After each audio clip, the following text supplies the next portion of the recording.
Hello नमस्कार प्रिय विद्यार्थियों, कैसे हैं आप सब लोग। एक बार फिर से मंजू ज्ञानधार चैनल में आपका हार्दिक अभिनंदन है। और हम पढ़ रहे थे वर्णमाला, और वर्णमाला में हमारा चल रहा था व्यंजन और स्वर वाला टॉपिक। आज उसी स्वर और व्यंजन का उच्चारण स्थान क्या होता है मैं आपको बताऊंगी। उससे पहले मेरी आपसे छोटी सी रिक्वेस्ट है, प्लीज़ आप मेरी वीडियो को लाइक एंड शेयर ज़रूर कर देना।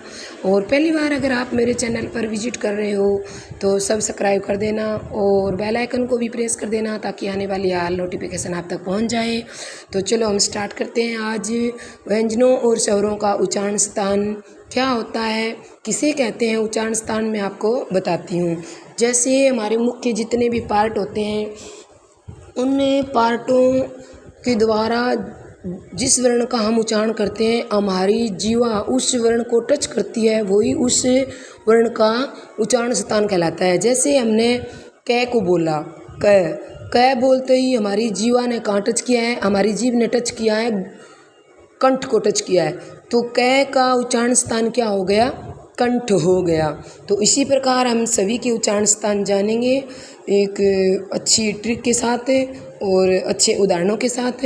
तो आप प्लीज़ वीडियो को पूरा देखना। चलो देखते हैं हमें।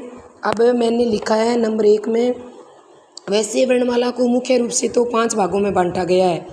मुख्य रूप से अगर आपसे पूछे ना तो 5 भागों में बांटा गया है, क च ट त प। लेकिन अगर साधारण पूछा जाए तो 10 भागों में होते हैं। वर्णमाला को साधारण रूप से अगर बांटा गया है तो वो 10 है, मुख्य रूप से पूछे तो 5 है।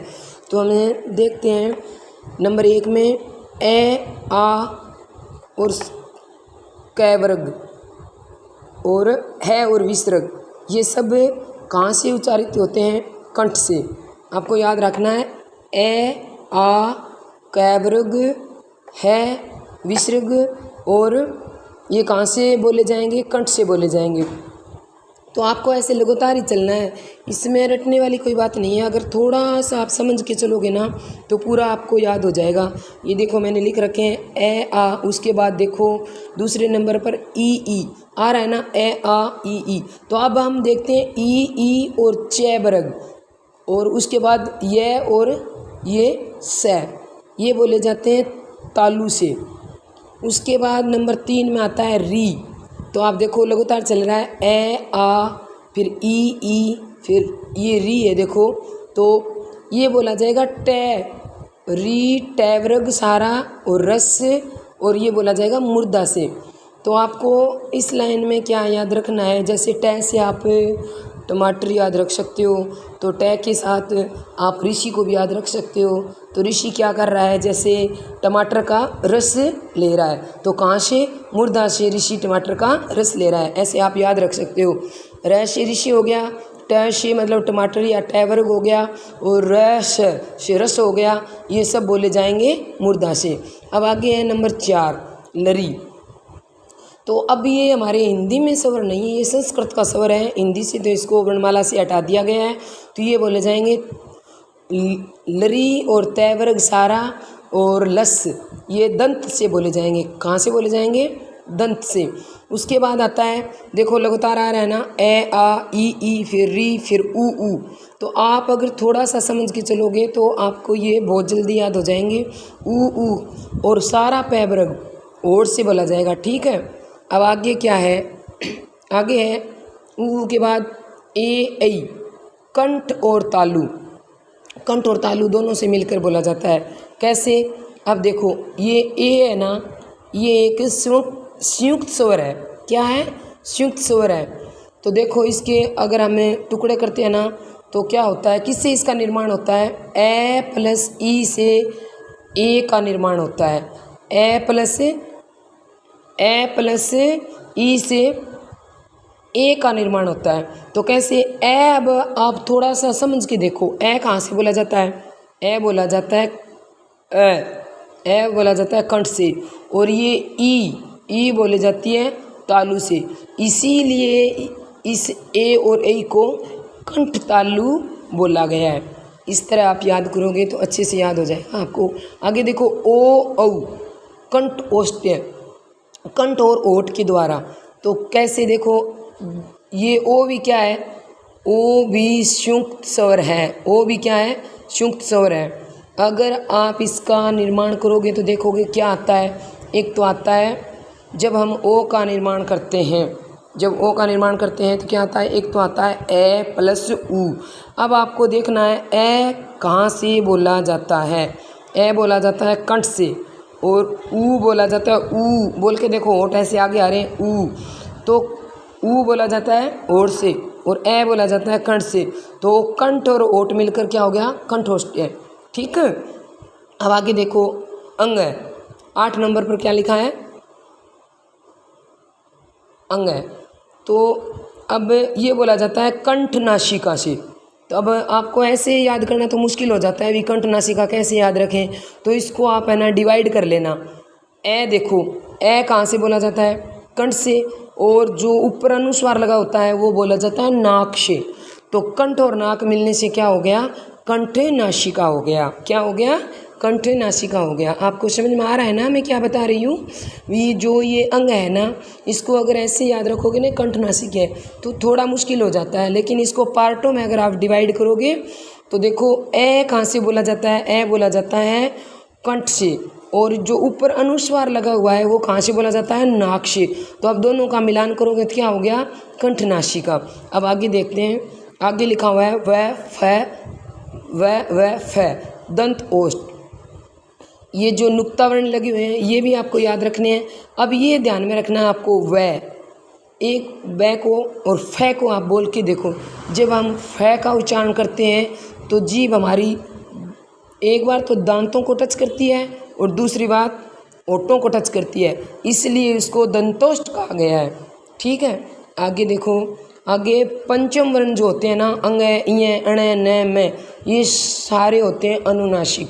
अब आप कहोगे अनुनासिक क्या होता है, तो अनुनासिक का मतलब होता है कि जिस वर्ण का हम उच्चारण करते हैं उसमें जो वायु बाहर निकलती है वो नाक और मुख द्वार दोनों से बाहर आती है, उसको हमें अनुनासिक वर्ण कहते हैं। तो ये तो मैंने मेरे हिसाब से बताया। अब आप थोड़ा सूत्र के हिसाब से अगर याद रखना चाहते हो तो रख सकते हो। मैं आपको इन सभी के सूत्र बताती हूँ। तो पहला जो हमने कैवर्ग पढ़ा उसका सूत्र बनता है अकु है वी कंठ है, अकु है वी कंठ है। अब इसको कैसे याद रखोगे, ए का मतलब होता है, ए से आपको ए और आ दोनों याद रखना है। कै का मतलब पूरा कैवर्ग हो गया और वी का मतलब विसर्ग हो गया, और ये सारे बोले जाएंगे कंठ से। अब दूसरा सूत्र देखो, इचु यस, इचु यस का मतलब ये बोले जाएंगे तालु से। तो ई से आपको दोनों ई याद रखनी है, ई छोटी और बड़ी ई, और च से चैवर्ग, यस से य और स। ठीक है, आगे तीसरा सूत्र देखो आप, ऋषि टूरस, ऋषि टूरस यानी इसका क्या मतलब होता है, ये बोला जाता है मुर्दा से। तो री का मतलब ऋषि, टू से मतलब टैवर्ग, और रस से मतलब रस। चौथा देखो तुलसा, तुलसा, तुलसा ये बोला जाएगा तुलसा। जैसे हम तुलसी को दांत से चबा के खाते हैं ना, तो आप याद रख सकते हो तुलसा, तुलसी का हिसाब लेके रख सकते हो। तुलसा यानी तुलसा में क्या आएगा, दांत आएगा। कैसे, तय से तो तैवर्ग हो जाएगा सारा, और लय और स इसमें आते हैं। फिर उप, उप ये बोला जाएगा ओठों से, उप। तो ऊप में क्या आता है, ऊ आएगा स्वर में तो, और व्यंजन में पैवर्ग सारा आएगा। अब है पंचाम अक्षर, जिसमें जो हमारे कैवर्ग, चैवर्ग, ट, त, प जो पांचों वर्ग है ना, उसके लास्ट के जो अंतिम वर्ण होते हैं ना वो पंचाम अक्षर में आते हैं। इसे नासिका द्वारा बोला जाता है। यानी वैसे तो इसकी मुख और नाक दोनों के द्वारा वायु बाहर निकलती है। तो ये मैंने आपको व्यंजनों के उच्चारण स्थान बताए। अब मैं आपको बताती हूँ स्वरों के उच्चारण स्थान। स्वरों के उच्चारण स्थान है वो कहाँ कहाँ से होते हैं। तो ये मैंने लिख रखा है यहाँ पे वर्ण, और ये लिखा है वर्ग, और ये उसका उच्चारण स्थान। तो वर्ण हमारे पास है ए, आ, और वर्ग इसका हो गया कंठ है, और उच्चारण स्थान हम करेंगे कंठ से। और उसके बाद नीचे लिखा है वर्ण, मैंने लिखा है ई, और वर्ग इसका हो गया तालुव्य, और उच्चारण स्थान करेंगे तालु से। नीचे लिखा है ऊ, ओठ से, तो ओठों से। इसके बाद मैंने री लिखा है मूर्धन्य, मुर्दा से, और ऐ। अब आपको यहाँ तक तो याद रखने हैं ए से लेकर ऐ तक, लेकिन ए से लेकर ऋषि तक, लेकिन आगे आप थोड़ा समझ के चलोगे तो जल्दी हो जाएगा, आपको रटना नहीं है। ये नीचे लिखा है मैंने ऐ कंठ तालव्य यानी कंठ से, तो आपको इसको कैसे याद रखना है। ये ए क्या है, ए है संयुक्त स्वर, और इसका निर्माण किससे होता है ये आपको देखना है। तो इसका निर्माण होता है ए प्लस छोटी ई से। तो अब आपको देखना है भी ए कहाँ से बोला जाता है, ए बोला जाता है कंठ से और छोटी ई तालु से, तो दोनों को हम मिलाएंगे तो क्या हो जाएगा कंठ तालव्य। आगे है ओ औ कंठ ओष्ठ्य यानी कंठ और ओठों के द्वारा इसका उच्चारण होता है। तो आप कैसे याद रखोगे, अब आपको देखना है भी जो ये ओ है ये भी एक संयुक्त स्वर है, इसका निर्माण किससे हुआ है, ए और छोटे ऊ से हुआ है। तो अब आपको देखना है ए का उच्चारण कहाँ से हो रहा है, ए का उच्चारण हो रहा है कंठ से। कहाँ से हो रहा है, ए का उच्चारण कंठ से हो रहा है, और ऊ का उच्चारण कहाँ से हो रहा है, ओठों से हो रहा है। तो कंठ और ओठ मिलके क्या हो गया, कंठ ओष्ठ्य हो गया। तो ये मैंने थोड़ा सा आपको व्यंजनों और स्वरों का उच्चारण स्थान बताने का प्रयास किया है। आपको अच्छा लगे तो प्लीज़ लाइक एंड शेयर ज़रूर करना। अगर पहली बार चैनल को विजिट कर रहे हो तो सब्सक्राइब करना ना भूलें। तब तक के लिए नमस्कार।